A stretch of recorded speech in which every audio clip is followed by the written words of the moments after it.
Pagbasa mula sa aklat ni Propeta Isaías.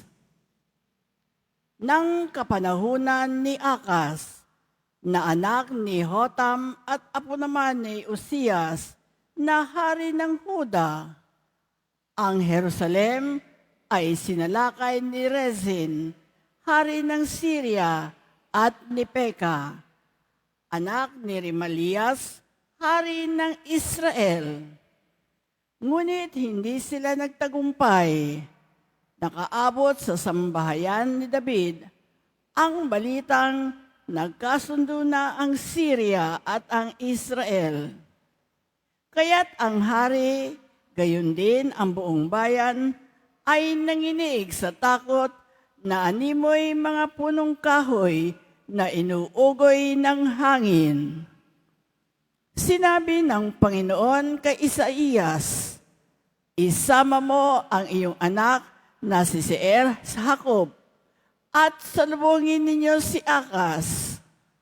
Matatagpuan ninyo siya sa may dulo ng padaluyan ng tubig, mula sa tipunan ng tubig sa itaas, sa daang patungo sa bilaran ng damit.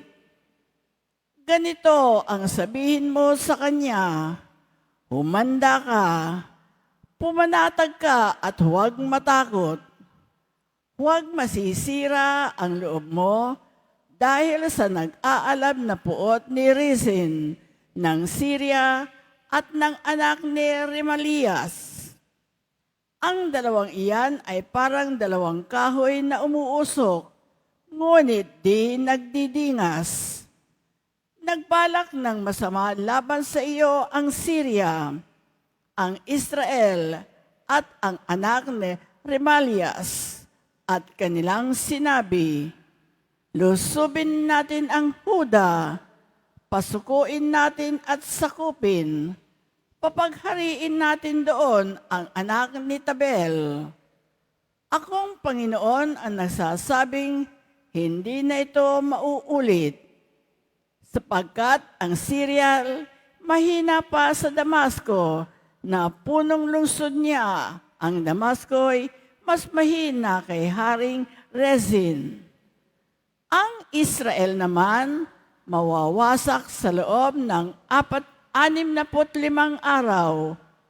Malakas pa sa Israel ang Samaria na kanyang punong lungsod, at ang Samaria ay hindi lalakas kaysa kay Haring Peka.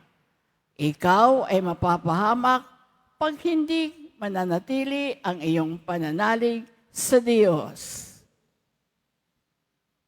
Ang salita ng Diyos. Salamat sa Diyos.